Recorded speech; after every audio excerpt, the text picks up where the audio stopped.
vamos a ver el síndrome de aparente exceso de mineralocorticoide.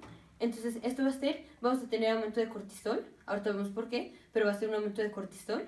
Y como todos los glucocorticoides tienen mínimo efecto de mineralocorticoide, este aumento de cortisol va a tener efecto como de un mineralocorticoide. Entonces va a parecer como si tuviéramos aumento de los mineralocorticoides, cuando en realidad va a ser un aumento de cortisol.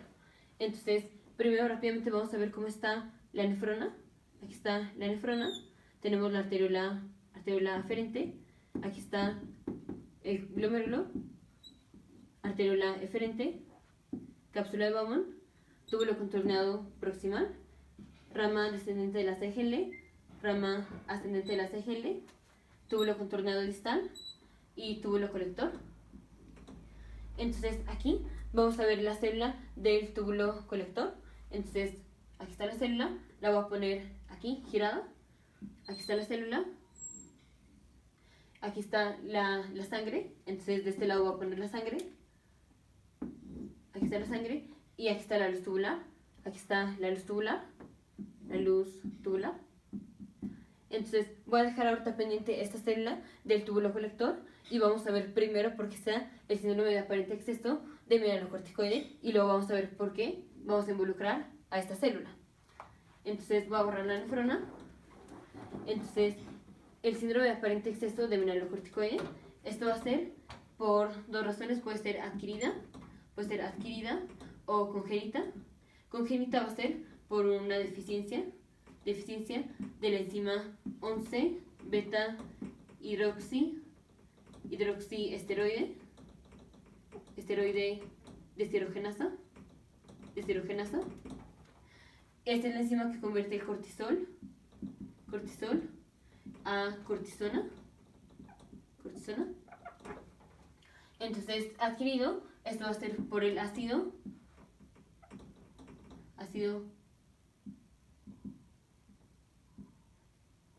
glicirretínico que se encuentra en el licor. Y este ácido lo que hace es que inactiva a esta enzima. Entonces, inactiva a la 11 beta hidroxiesteroide deshidrogenasa, a esta misma enzima. Entonces puede ser o congénita la deficiencia o adquirida la deficiencia porque el ácido glicirretínico lo está bloqueando. Entonces rápidamente vamos a ver en dónde está esta enzima. Entonces tenemos la corteza, bueno, tenemos las glándulas suprarrenales, que se dividen en la corteza y la médula. O sea, aquí está la glándula y se divide en la corteza, que es lo de afuera, y la médula, que es lo de adentro. En la corteza tenemos tres capas: la zona glomerulosa, zona fasciculata y la zona reticularis. En la zona glomerulosa producimos la aldosterona, los mineralocorticoides. En la zona fasciculata producimos los glucocorticoides. Y en la zona reticularis producimos los esteroides sexuales, como son los andrógenos.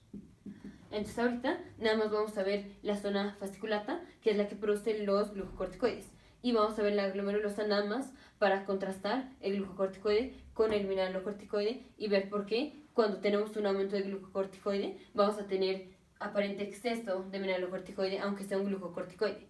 Entonces voy a borrar esto. Tenemos la corteza, aquí va a estar la zona glomerulosa y aquí voy a poner la zona fasciculata. Entonces, esto está en otro video, cómo se produce la aldosterona y el glucocorticoide. Vámonos aquí rápido. Tenemos el colesterol que es tomado por la zona glomerulosa y es convertido en pregnenolona. La pregnenolona es convertida a progesterona por la enzima 3 beta hidroxiesteroide deshidrogenasa. Y de progesterona pasamos a 11 deoxicorticosterona por la enzima 21 alfa hidroxilasa. De 11 deoxicorticosterona pasamos a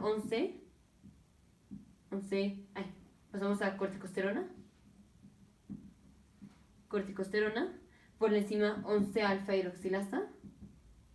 Y de corticosterona pasamos a aldosterona por encima aldosterona sintasa. Esta es en la zona glomerulosa. Ahora vamos a la zona fasciculata. La zona fasciculata, esta va a agarrar a la pregnenolona y la convierte en 17 hidroxipregnenolona por encima de 17 alfa hidroxilasa. La progesterona la convierte en 17 hidroxiprogesterona. De 17 hidroxiprogesterona vamos a pasar a 11 deoxicortisol por esta misma enzima, la 21 alfa hidroxilasa. De 11 deoxicortisol pasamos a cortisol por esta misma enzima, la 11 alfa hidroxilasa. Y de cortisol pasamos a cortisona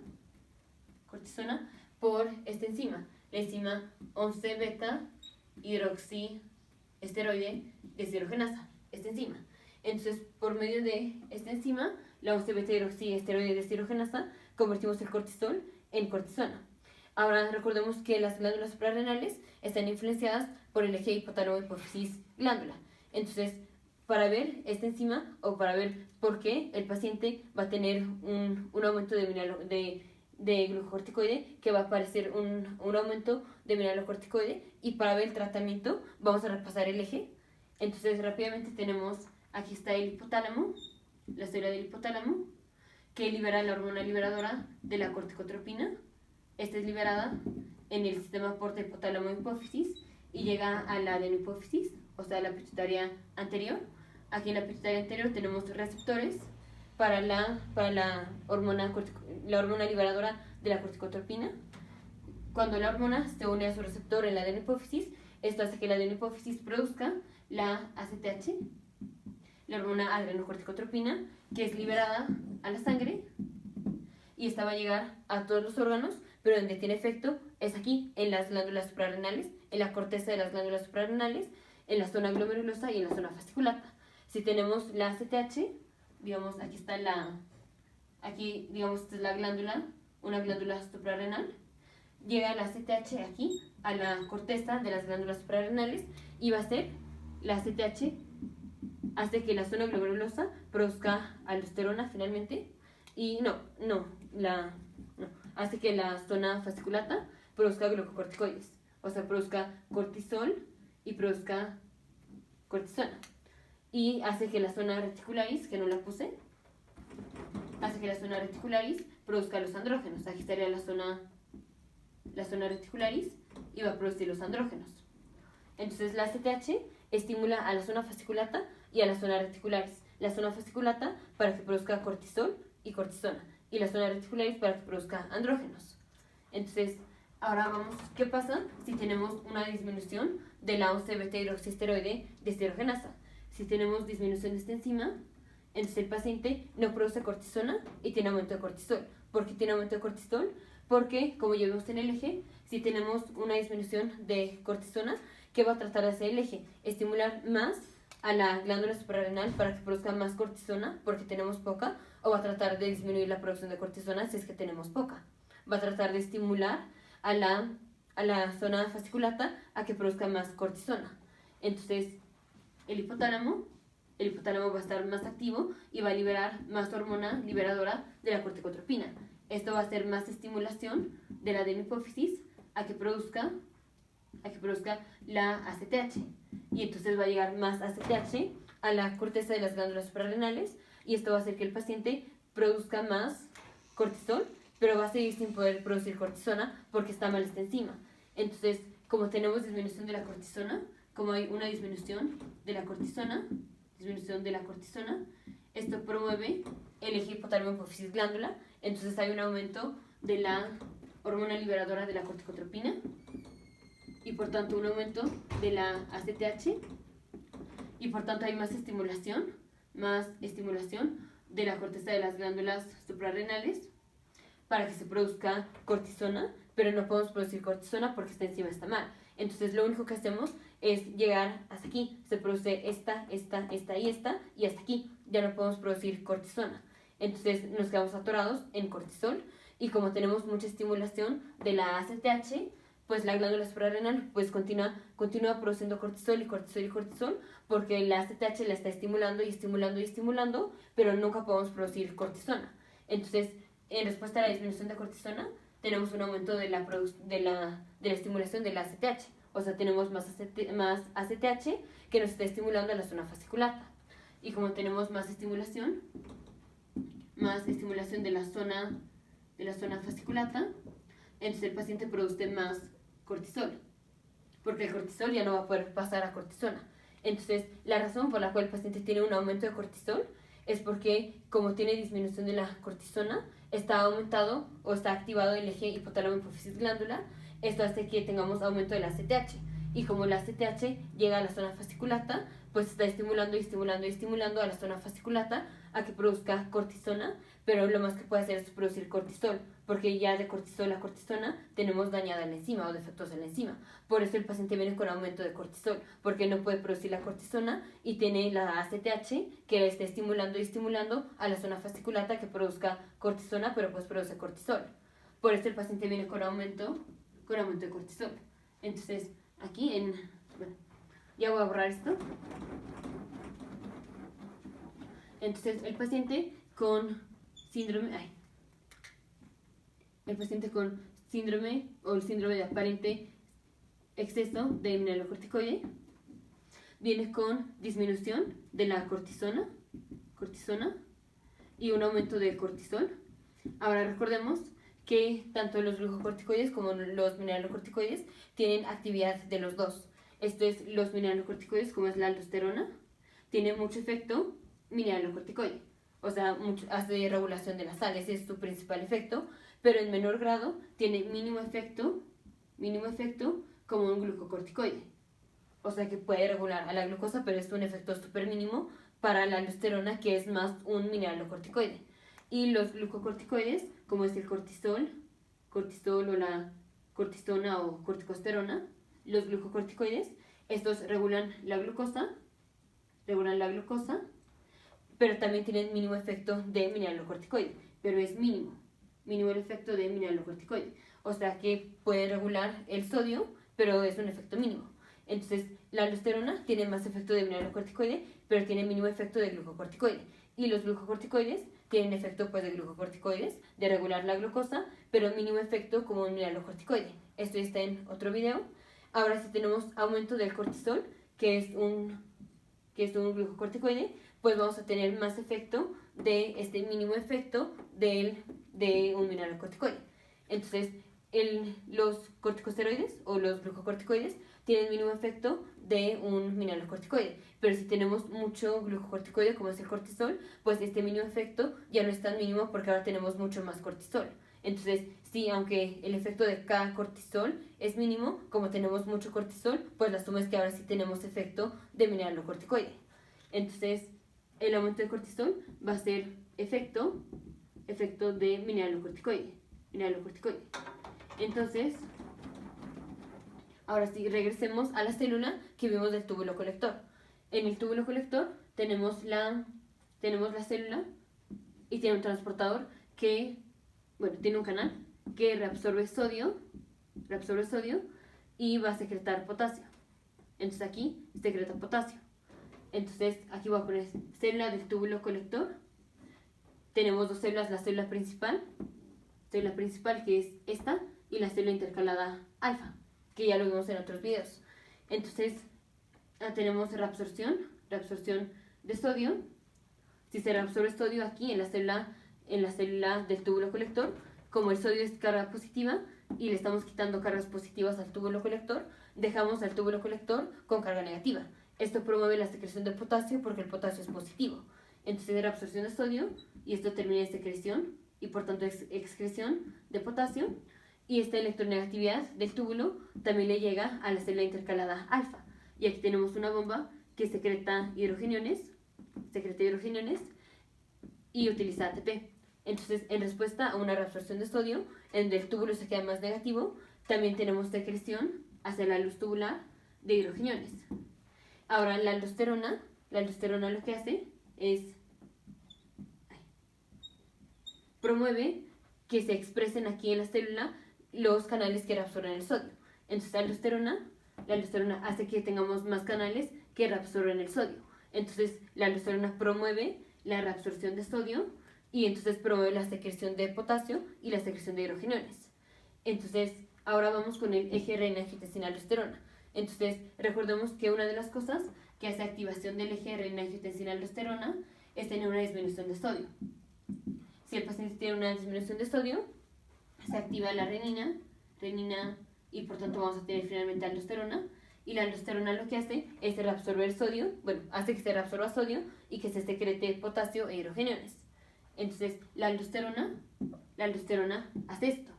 Aquí, en el paciente que viene con defecto de la 11-beta-hidroxiesteroide deshidrogenasa, estamos teniendo un efecto de mineralocorticoide, o sea, como si tuviéramos la acción de la aldosterona, pero el que está haciendo el efecto es el glucocorticoide. Entonces, el efecto va a ser el mismo que el de la aldosterona. Entonces, paciente con síndrome de aparente exceso de mineralocorticoide va a estar reabsorbiendo sodio, porque aquí lo que hace la aldosterona es el efecto que va a tener este aumento de cortisol. Entonces, aquí voy a poner que el cortisol, o que este aumento de cortisol, hace esto mismo. Entonces, hace reabsorción de sodio y hace secreción de potasio o secreción de hidrogeniones. Entonces, si tenemos mucha reabsorción de sodio, porque tenemos mucho cortisol, y como tenemos mucho cortisol, pues vamos a reabsorber mucho sodio, entonces estamos secretando mucho potasio, entonces el potasio va a venir, el paciente va a venir con hipernatremia, porque se está reabsorbiendo mucho sodio, viene con hipocalemia, y viene con, como está secretando las hidrogeniones hacia la luz tubular, pues va a tener disminución de las hidrogeniones aquí en la sangre. Entonces, una disminución de hidrogeniones, esto es un aumento del pH, y un aumento del pH se llama una alcalosis. Y como es una causa metabólica, alcalosis metabólica. Entonces, el paciente que viene con síndrome de aparente exceso de mineralocorticoide va a tener hipernatremia, hipocalemia y alcalosis metabólica, que es el efecto que vemos de un mineralocorticoide, por eso se llama síndrome de aparente exceso de mineralocorticoide, porque se presenta como si tuviera aumento de un mineralocorticoide, pero lo que está dando esta actividad de mineralocorticoide fue el aumento de cortisol, por eso se llama aparente y el exceso de mineralocorticoide. Ahora el paciente va a tener disminución de la aldosterona, porque recordemos, aquí el paciente está teniendo hipernatremia porque el cortisol está haciendo efecto de mineralocorticoide, pero en el eje de renina-angiotensina-aldosterona lo que regula la secreción de aldosterona es el sodio. Entonces, si tenemos una disminución de sodio, hay un aumento de la secreción de renina y por tanto un aumento de la aldosterona. Aquí el paciente viene con hipernatremia por la causa del aumento de cortisol. Entonces, aquí vamos al revés. Un aumento de sodio va a hacer que se produzca menos renina. Y si se produce menos renina, el paciente va a tener menos aldosterona. Pues porque el paciente, ¿qué quiere hacer? Si tiene mucho sodio, va a tratar de reabsorber más produciendo aldosterona, o va a tratar de producir menos aldosterona para ya no reabsorber tanto. Pues va a tratar de producir menos aldosterona para no tener doble efecto de mineralocorticoide, el que ya de por sí tiene por el aumento de cortisol y el que va a tener si tuviera aumento de aldosterona. Entonces el paciente que viene con aumento de cortisol, que está teniendo efecto de mineralocorticoide, como tiene aumento de sodio, entonces va a disminuir la producción de renina y por tanto disminuye la producción de aldosterona. Entonces aquí el paciente viene con disminución de los niveles de aldosterona, pero parece que tiene efecto de mineralocorticoide. Entonces tiene efecto de mineralocorticoide, pero tiene disminución de la aldosterona, porque el que nos está dando el efecto es el aumento del cortisol. Ahora, ¿cuál es el tratamiento para el paciente que viene con síndrome de aparente exceso de mineralocorticoide? Si lo que está teniendo es que tiene más actividad de mineralocorticoide, le vamos a dar un bloqueador del canal de sodio. Entonces, tratamiento es, por ejemplo, amilorida o espironolactona, o sea, son medicamentos que son diuréticos ahorradores de potasio, que lo que hacen es bloquear este canal. Entonces bloquean el canal que reabsorbe al sodio. Entonces, si no reabsorbemos sodio, pues no vamos a secretar potasio y no vamos a secretar hidrogenio. Por eso se da la espironolactona o la amilorida. Y la otra cosa que podemos dar es dar glucocorticoides o corticosteroides. Entonces, porque a un paciente que viene con aumento de cortisol, para tratamiento le vamos a dar más cortisol. Entonces, tratamientos son corticosteroides. Vamos a ver por qué. El paciente tiene aumento de cortisol. Ahora, si le ponemos glucocorticoides o corticosteroides, digamos, en la vena, y le medimos la concentración de glucocorticoides, va a estar aumentada. Entonces, vamos a tener aumento de los glucocorticoides y va a ser por dos razones. Una, porque el paciente está produciendo cortisol, porque tiene aumento de cortisol, ya vemos por qué, tiene aumento de cortisol. Y otra, por los corticosteroides que le hayamos puesto. Entonces, una es cortisol, que el paciente produce, y otra va a ser los corticosteroides que le estamos poniendo de manera exógena. Entonces, si el paciente tiene aumento de corticosteroides, como puede ser, por ejemplo, cortisona, o sea, aquí uno de los corticosteroides que le daríamos sería, por ejemplo, cortisona. Entonces, ahora vamos a tener inhibición del eje hipotálamo hipófisis glándula. Entonces, rápidamente, ya voy a borrar aquí. Entonces, tenemos el hipotálamo que produce la hormona liberadora de la corticotropina. Esta estimula la adenohipófisis a que se produzca la ACTH. Y la ACTH llega a las glándulas suprarrenales y hace que la glándula suprarrenal produzca los glucocorticoides, como es cortisol o cortisona. Ahora, si al paciente le pusimos corticosteroides, como es por ejemplo cortisona, la cortisona ahora va a llegar al hipotálamo y va a ser regulación negativa. Si el paciente tiene aumento de cortisona, porque se la pusimos de manera exógena, si tiene cortisona, entonces el aumento de cortisona va a hacer que haya menos hormona liberadora de la corticotropina, o se está regulando el eje a la baja, o sea, retroalimentación negativa. Si tenemos menos hormona liberadora de la corticotropina, vamos a tener menos estimulación de la adenohipófisis, por tanto vamos a tener menos ACTH. Y si tenemos menos ACTH, entonces vamos a tener menos estimulación de las glándulas suprarrenales. Y dijimos, lo que estaba haciendo el aumento del cortisol era que como no teníamos cortisona, pues tenemos mucha estimulación de la ACTH a que la zona fasciculata produzca cortisona, pero no puede producir cortisona. Entonces lo más que produce es cortisol, fue lo que ya vimos. Si ahora al paciente le damos cortisona, esta cortisona hace regulación o retroalimentación negativa del eje, finalmente tenemos menos ACTH y al tener menos ACTH vamos a tener menos estimulación de la zona fasciculata. Y si tenemos menos estimulación de la zona fasciculata, ya no vamos a tener que producir cortisol. O sea, ya no tenemos estimulación de la zona fasciculata. Y como ya no tenemos estimulación, pues ya no se produce todo lo que se producía en la zona fasciculata, que incluía el cortisol. Entonces, por eso, aunque el paciente viene con un aumento de un glucocorticoide como es cortisol, el tratamiento es o amilorida o espironolactona, o darle corticosteroides, como es por ejemplo cortisona. Y ya vemos por qué. Por eso el paciente con aumento de cortisol le vamos a dar corticosterona. Entonces, síndrome de aparente exceso de mineralocorticoide se presenta como si tuviera aumento de mineralocorticoide, pero no es que tenga más mineralocorticoide, sino que tiene más glucocorticoides, pero estos glucocorticoides tienen efecto de mineralocorticoide. Por esto es aparente. ¿Cómo se presenta? Se presenta con hipernatremia, hipocalemia, alcalosis metabólica y disminución de la aldosterona, disminución de la cortisona y aumento de cortisol. Y las causas del síndrome de aparente exceso de mineralocorticoide es o adquirida por consumir licor que contiene el ácido glicirretínico, que inactiva la enzima 11-beta-hidroxiesteroide deshidrogenasa, que es la enzima que convierte el cortisol en cortisona, o un defecto congénito de la enzima 11-beta-hidroxiesteroide deshidrogenasa. Y aquí pues la mnemotecnia para acordarnos que el síndrome de aparente exceso de mineralocorticoide se da porque el cortisol tiene efecto de mineralocorticoide. La mnemotecnia es el cortisol, trata de ser el mismo o de tener el mismo efecto que un mineralocorticoide. Entonces aquí la mnemotecnia es mismo, en inglés es same. Entonces, síndrome de aparente exceso de mineralocorticoide. Cortisol tries to be the same as mineralocorticoids. El cortisol trata de ser el mismo, same, que el mineralocorticoide. síndrome de aparente exceso de mineralocorticoide. Nos vemos en el siguiente video.